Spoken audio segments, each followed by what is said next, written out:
Hey friend, welcome back to Align Vitality. I'm Tanya Engesether, your host, and I'm so glad you're here for this one. We are wrapping up our little Dying to Please series today, and if you haven't listened to part 1 and 2 yet, I really want to encourage you to go back and start there. We've covered a lot of ground together over the past 2 weeks, what people-pleasing actually is at a nervous system level, what it is doing to your body physiologically, the identity question that lives underneath it, and the theological foundation that begins to replace it.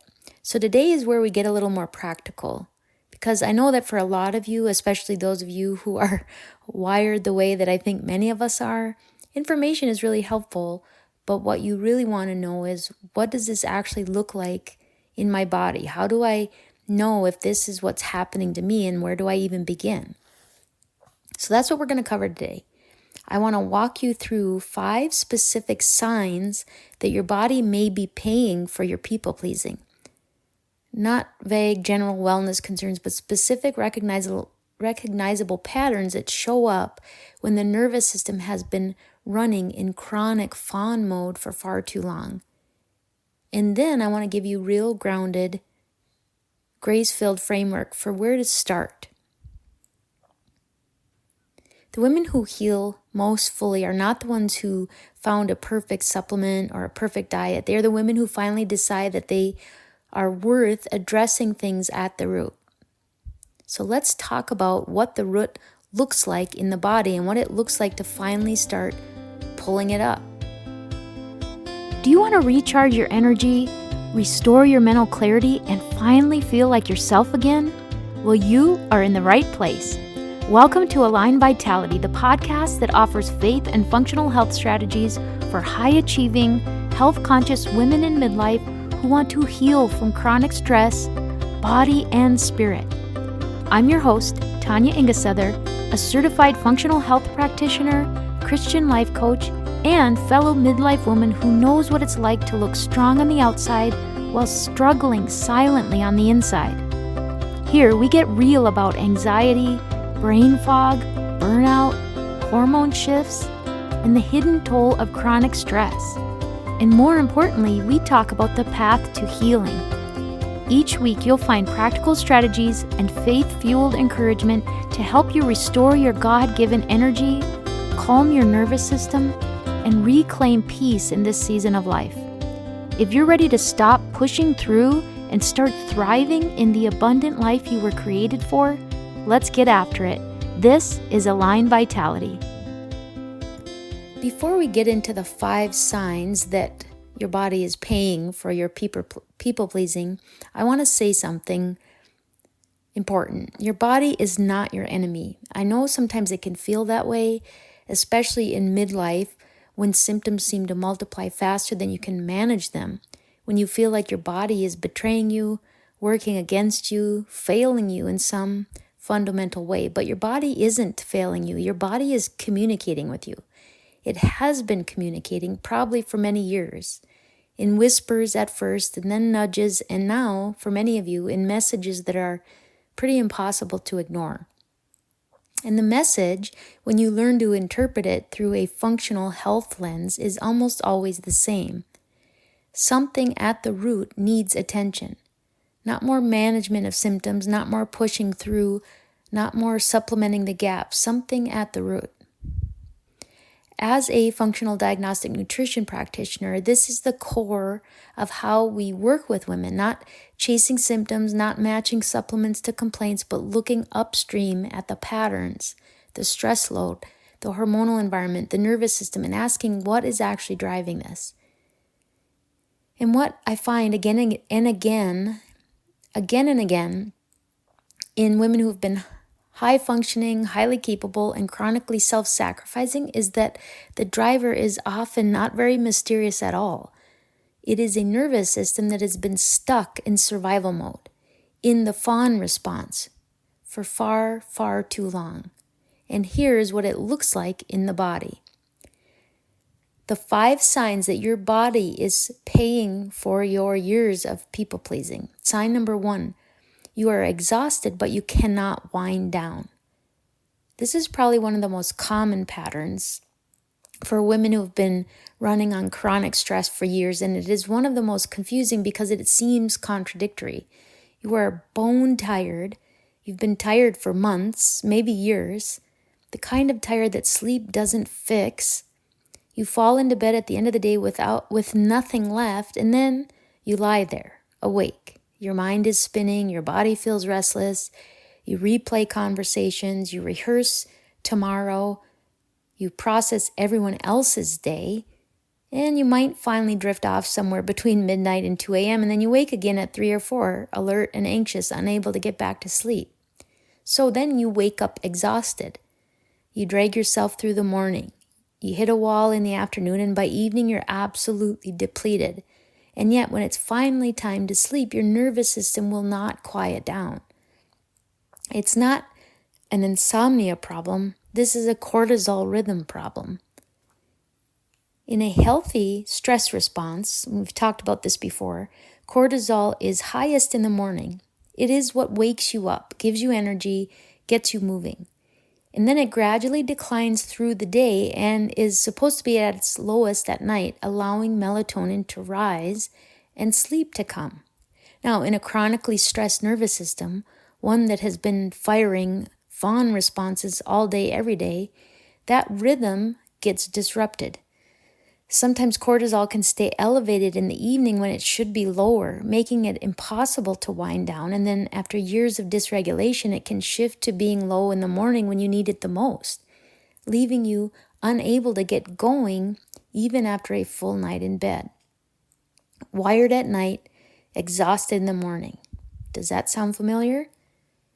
That is your hypothalamic pituitary adrenal axis telling you that the stress load, including the chronic, invisible stress of managing everyone else's emotional world, has been too high for too long. Sign number 2 that your body is paying the price for people-pleasing. Your hormones feel completely unpredictable. If you are in your 40s or 50s and your hormones feel like they have taken on a life of their own, mood swings that seem to come from nowhere, anxiety that spikes for no clear reason, cycles that have changed, sleep that falls apart, weight that's shifting in ways that it never did before, I want you to consider something. Yes, perimenopause is real. The hormonal transition of midlife is real, and what is happening in your body is not imaginary. But here's what many people are not told. Chronic stress is one of the most significant drivers of hormonal disruption in midlife, and it works through a very specific pathway that not a lot of people really explain. And we talked a bit about this in part 1, the pregnenolone steal, or which the steal has kind of been debunked a little bit. It's more of a shifting of pregnenolone. But let's revisit it a little bit again because I think it's important. Pregnenolone is kind of your master hormone, or the raw material from which your body makes other hormones like progesterone, estrogen, DHEA, testosterone, and cortisol. Now, when the body is under chronic stress, it prioritizes survival. And remember, cortisol is the survival hormone. So pregnenolone gets disproportionately diverted away from your sex hormone pathways and more toward making cortisol. The result is exactly what you might be experiencing. Lower progesterone levels, which show up as anxiety, poor sleep, irregular cycles, maybe even heavier periods, and mood instability. You might see declining DHEA, which affects energy, resilience, and vitality. You might see disrupted estrogen balances, which amplifies every perimenopause symptom you are already navigating. You may have been told your hormones are just normal for your age. You may have even been offered hormone therapy, which may be very appropriate and helpful in some cases. But if the underlying stress response that's driving the hormonal disruption, or at least worsening it, is not addressed, you are managing a downstream symptom while the upstream cause continues to be unchecked. That fawning response, the chronic low-grade stress of people-pleasing, is upstream of your hormones. And your hormones might be trying to tell you that. Sign number 3 that your body is paying for your people-pleasing. Your gut is telling you something you haven't listened to. Let me ask you, when did you last feel genuinely comfortable in your body after eating? No bloating, no heaviness, no urgency to go to the bathroom, no feeling like your digestive system is doing something completely unpredictable, regardless of what you ate. For many of us, that experience is so distant that we genuinely cannot remember it.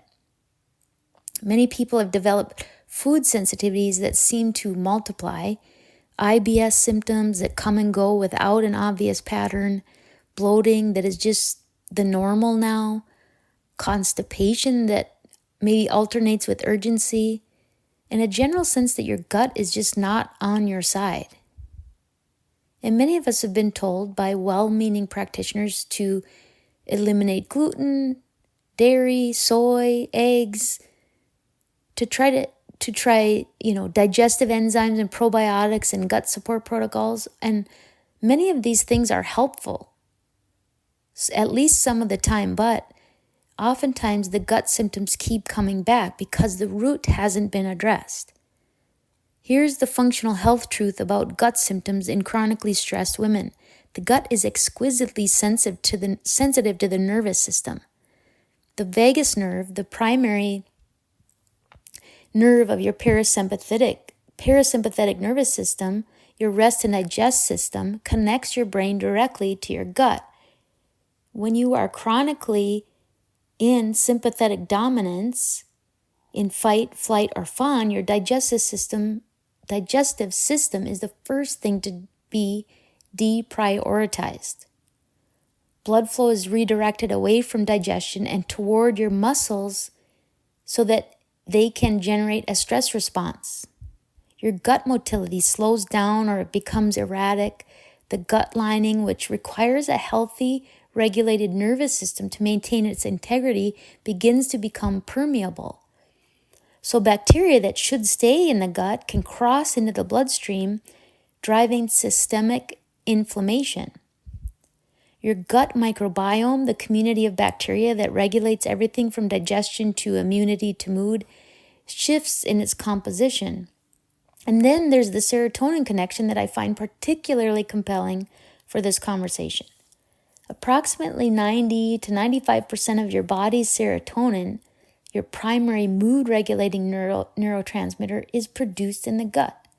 A gut that is dysregulated by chronic stress produces less serotonin. Less serotonin means more anxiety, lower mood, less emotional resilience, and greater reactivity to stress. Which means the stress drives the gut dysregulation, and the gut dysregulation drives more stress sensitivity. It becomes a vicious cycle, and it begins upstream in the nervous system. Your gut isn't failing you, it's asking you to address what's driving it. Sign number 4 that your body's paying the price. Your anxiety has no off switch.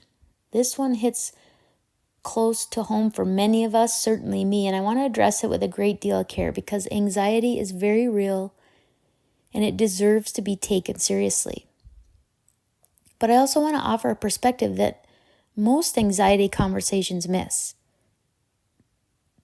For women whose nervous systems have been organized around the fawn response, the chronic management of other people's emotional states, the hypervigilance to potential disapproval, the constant low-level scanning for threat, anxiety is not random. It is the nervous system doing exactly what it was trained to do.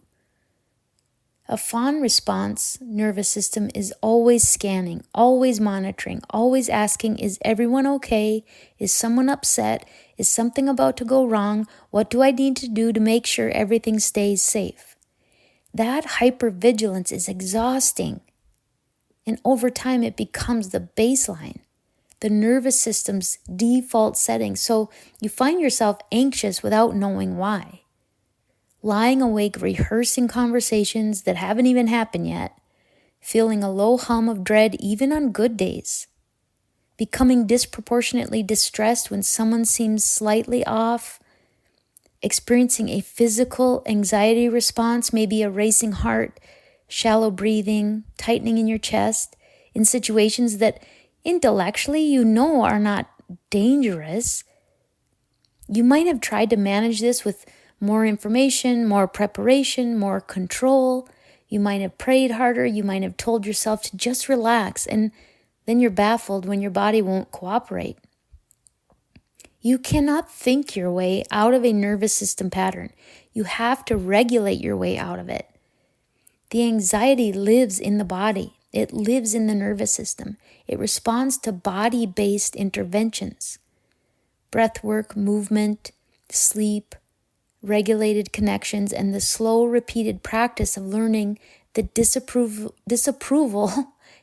is not death. It won't kill you. It also responds very powerfully to addressing the root problem. When a woman begins to genuinely release the need for approval, when she begins to set real limits and discover that relationships will survive them, when she begins to live from her identity in God rather than from the performance of worthiness, her nervous system begins to receive a different message. You are safe. You do not have to keep scanning. It's okay to rest and relax. Now, that's not quick, it's not linear, but it is real, and it is the only thing that addresses the anxiety at its actual root. And finally, now sign number 5 that your body's paying the price for people pleasing. You feel like yourself has gone missing. That's probably the quietest and the most important. It shows up not as a dramatic symptom, but as a slow, creeping numbness, a flatness, a going through the motions quality to life that you can't quite put your finger on. You're functioning. By most external measures, you're doing just fine. You're showing up, you're performing, you're producing, you're maintaining. But inside, something is absent, something is missing. You might not be able to answer the question, what do you enjoy doing? Without a long pause. You might feel genuinely uncertain about what you want for dinner, for the weekend, for your life, because the habit of orienting around what everyone else wants has been so complete and so long-standing that your own desires have gone underground.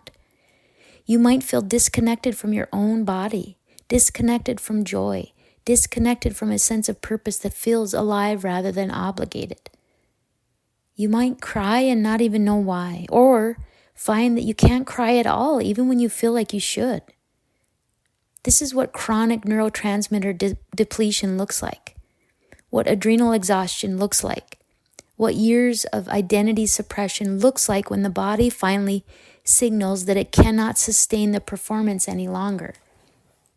It is also, and I say this with some gentleness, what spiritual emptiness looks like when we have been giving from a place that was never full to begin with. It may be, but not necessarily be, depression, though it can become that. It's not ingratitude or a lack of faith or a character failing. It is the body and the soul of someone who has been last on her own list for so long that she's forgotten what it feels like to be first on anyone's. And it is the sign that most urgently says it's time to come back to yourself. Okay, so if you've heard yourself in one or more of these 5 signs, or if you've heard yourself in all 5, I want to give you something actionable. A framework to orient by. In my practice as a functional health practitioner, we use what's called the FDN DRESS protocol, which is an acronym we talked about, and it's the foundation of really all functional holistic health work. And I want to walk you through it specifically in the context of what we've been talking about in this series, because each pillar has a direct connection to the people-pleasing recovery conversation. So first is D for diet, nourishing your body, the body that you've been neglecting. One of the most consistent patterns I often see in women who have been chronically people-pleasing is that they eat last, literally and figuratively. They feed everyone else first. They grab whatever's convenient. They skip meals when things get busy.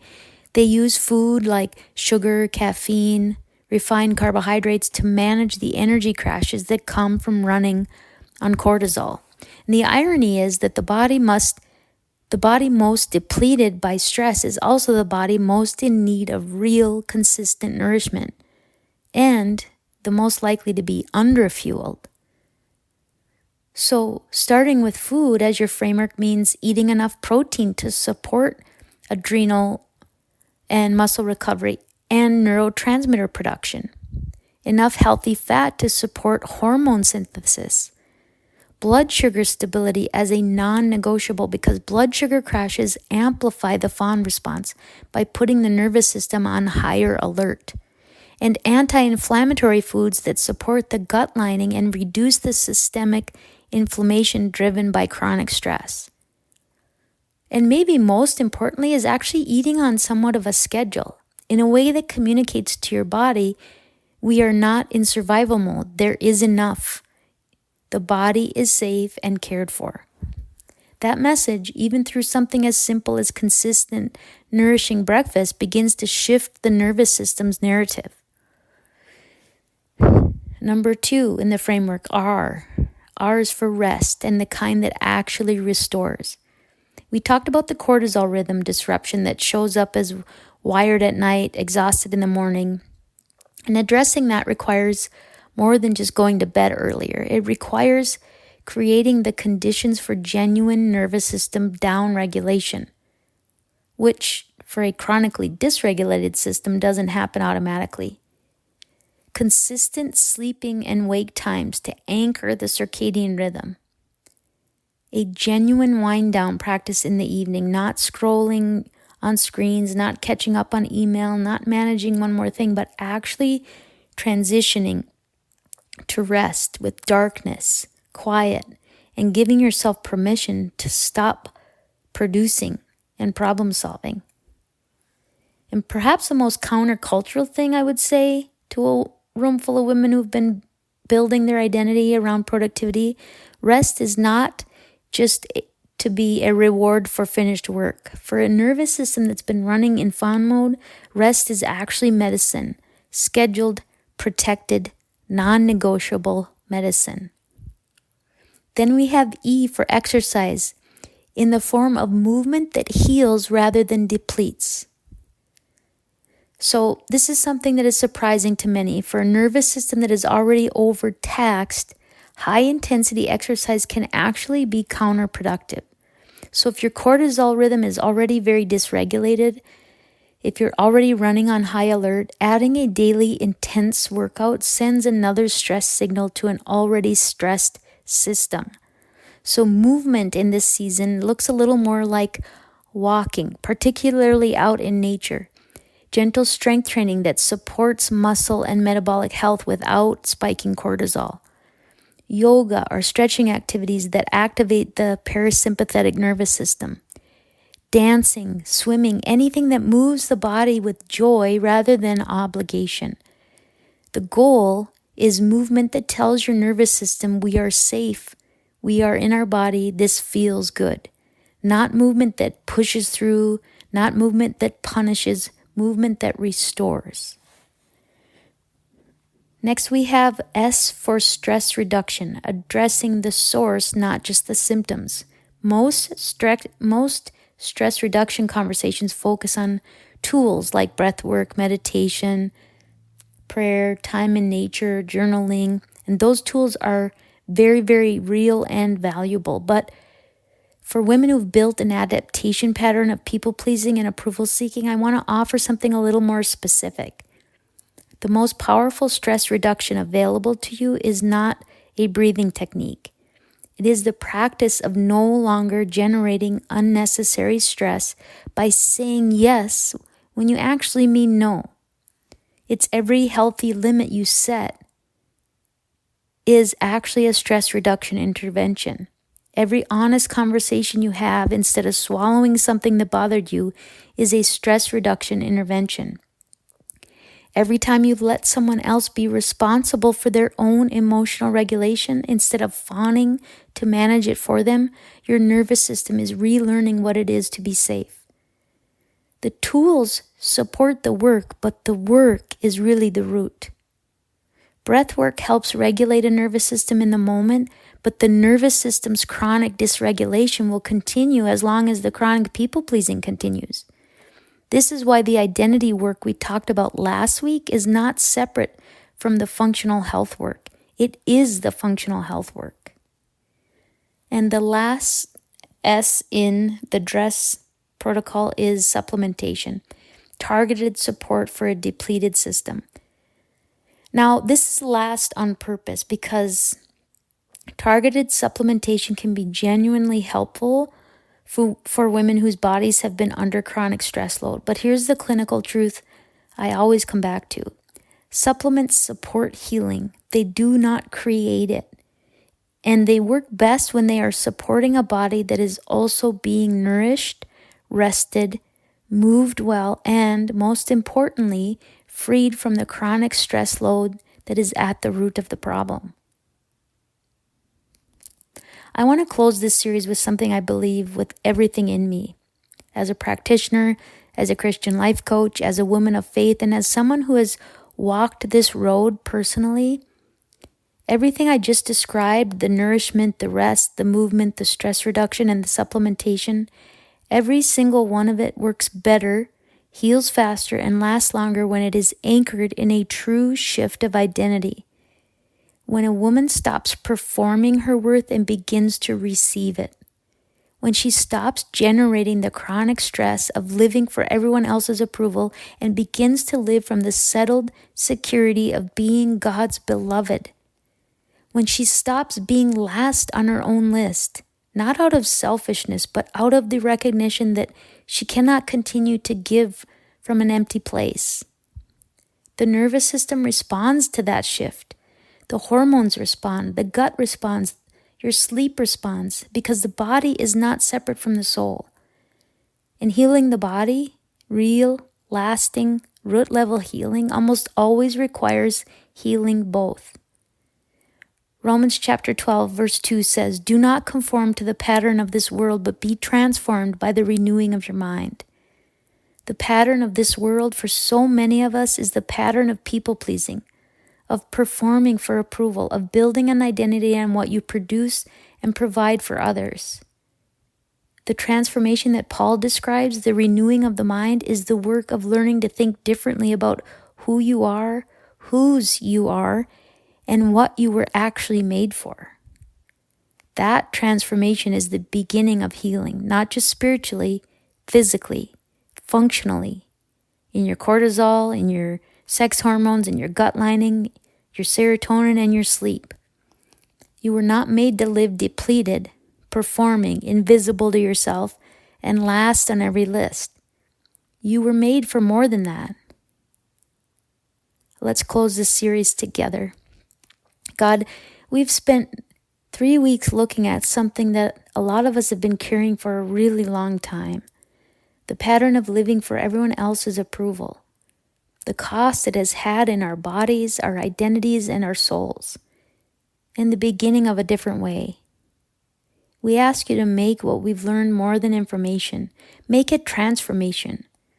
Where we have been nourishing everyone else and neglecting our own bodies, teach us to care for what you made. Where we've been too busy to rest, give us permission to stop without guilt. Where our nervous systems have been running on high alert for years, meet us with your peace, the peace that surpasses understanding, the peace that doesn't depend on everyone around us being okay. And where we have looked to other people's approval to tell us who we are, root us so deeply in your love that the opinions of others lose their power over us. Do the work in us, Lord, that we cannot do for ourselves.